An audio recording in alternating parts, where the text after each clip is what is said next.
daughter. They just released their debut album, If You Leave, and now they're touring North America. How are you guys this evening? Very good, well. thanks. How are you? I'm excellent. How has your tour been so far? Really good. Yeah.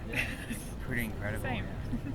It's been really cool actually. We've gone to places we've never been, which is always really exciting, and it's actually always really nice to go back to cities that you have been, and we've been really lucky because the rooms have got progressively bigger in the cities that we've been to before, so it's really cool.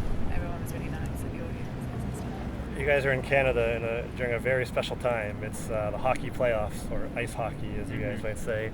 I guess it's the equivalent of England during World Cup times.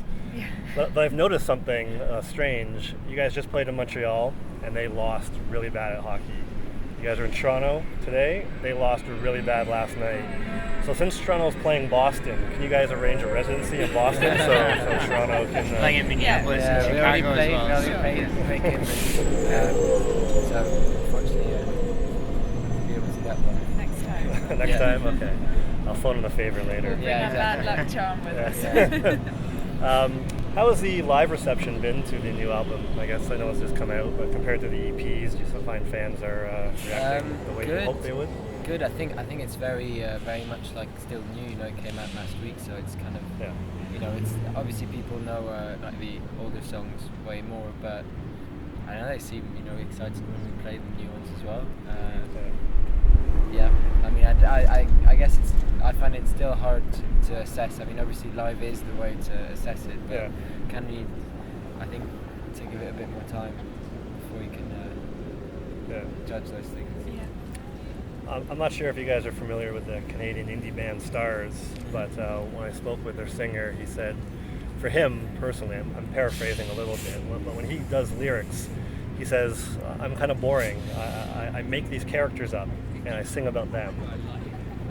For you in the lyrics, are they all personal, or some of them kind of imagined scenarios or slight stretches of the truth? They're all definitely personal. I think there's like a level of, I suppose, how much is events and how much is just based on like a mood or something like that. But it is all kind of very like centered from somewhere. I don't know if that makes any sense, but it's not. Yeah, I don't really invent characters too much. I mean, there is maybe one song on the album that's a bit more abstract, and that was just because it was something that I was interested in exploring in my head, kind of thing. But I don't really invent people or anything like that. Though I have done before, but not on the album. Really. I've also read that your brother, you've said that he's more musical than you are. So when you were looking to expand, how come you didn't ask him to be in the band? Did you consider that? You could have called yourself siblings instead of daughter. True. He is on the EP cover actually. Question about that later. Well, I don't think that the music I make is really his kind of thing. We're very different people. He's a lot more into kind of rock, and I don't know. I don't think I'd be his kind of thing, to be honest. But he's great. And what he does is awesome. We swayed different ways musically. I actually lived in London last year, 2012, and the music scene is quite vibrant, quite strong there. One example would be using Communion Records. They have those club nights, and from there kind of came Mumford & Sons, Laura Marling.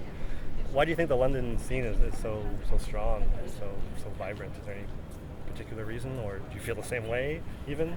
I don't know. I think definitely like the history of it. I think a lot of people go to London as well, and maybe from like surrounding areas. So maybe people that say, oh, they're a London band. I mean, we are maybe called a London band, but I mean, Igor's from Switzerland. Remi's French. I'm from like the suburbs. I'm not even really from London, so it's hard to tell really. I think a lot of people just go to London because it's such a big city and there's a lot of opportunities, I think, to play and a lot of venues.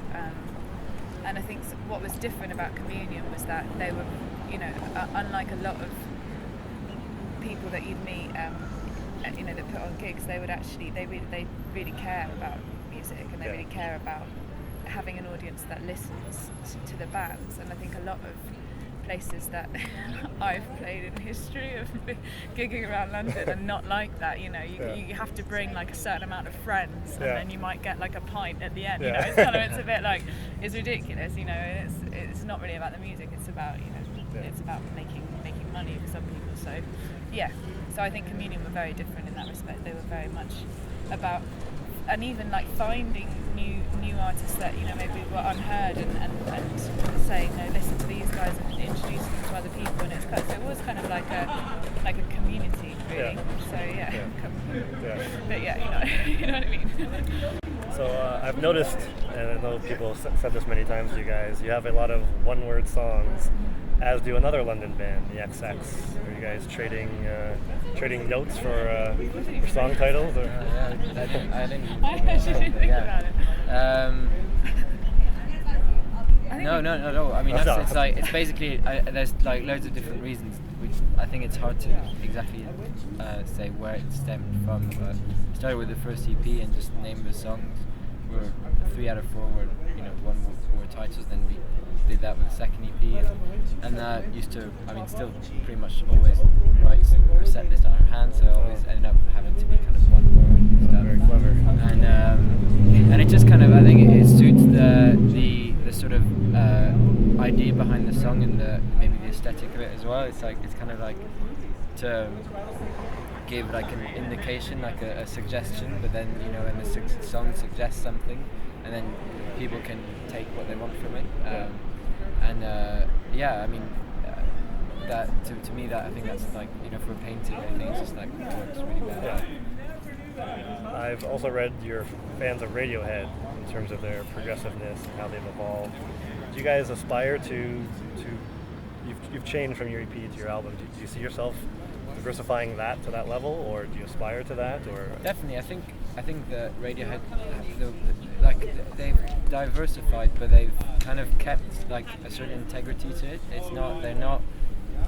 It doesn't ring untrue at all. It's not that they're not doing for the sake of doing it. It's just that they wanted to progress, and and if we could do that, I think that would be great. I think there's just I think if we can't, it would be. Kind of think maybe you should not do this anymore. I think there has to be something that is progressive, and it could be like an internal thing. Like, I don't think the album is massively vastly different from what we've done before, but internally, like even just the writing style and the feel of it and everything is different. And I think that was something that, you know, if we can carry that on, I think we won't release anything. I don't think. I think really dictate it. But like, you know, unless it is kind of a step on, I think, you know, it would be bad to.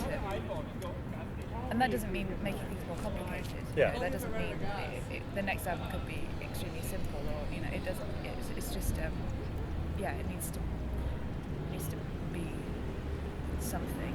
Hard to tell until you're actually exactly. Yeah. No. Yeah, exactly. Right? It is really hard. As long as we don't limit ourselves with something, I think. Yeah. The formula. Yeah. Exactly. Break the formula. You mentioned this earlier. Your brother and presumably you are on the cover of your EPs. Is there a way we can get you on every single album? There's a little tiny kid picture throughout the years, like a scrapbook almost. I know, but I was looking for because I got this massive box of like, well, my parents have it, of this just embarrassing photographs of everyone, and I was looking for stuff for the album, but yeah, it didn't really work. I think the step on was like me at school, and it was like a bit, you know, it's kind of a bit like, you know, those awful portraits that you get when you're like and I had a portrait with my brother, and so we were very formal looking, and he was awful. Anyway, but I would never put anything like that on there. But no, I think for the album it was nice to kind of have a change of that. But yeah, it was very fun to use those pictures for the EPs, because they just worked really well with the titles and things. None of Remi's childhood pictures are going to be on there. We should just get like 3, like exactly. Photoshop us together. Childhood friends. That's children, yeah. When I interviewed Churches, I asked the singer Lauren Mayberry to name one band recommendation, and she said Daughter.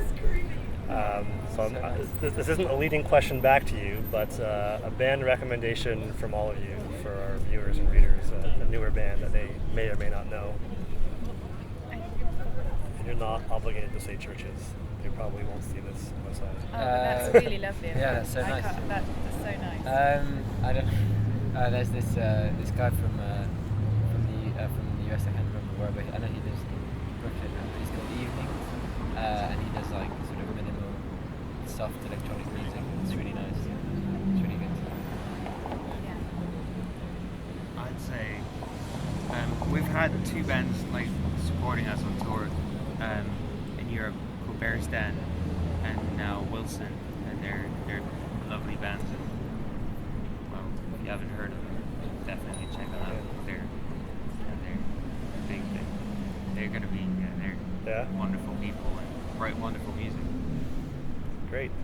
Thank you very, very much for your time, and enjoy the gig tonight. Ah, thank you. Thank you. Are you coming later? I am not. You've changed.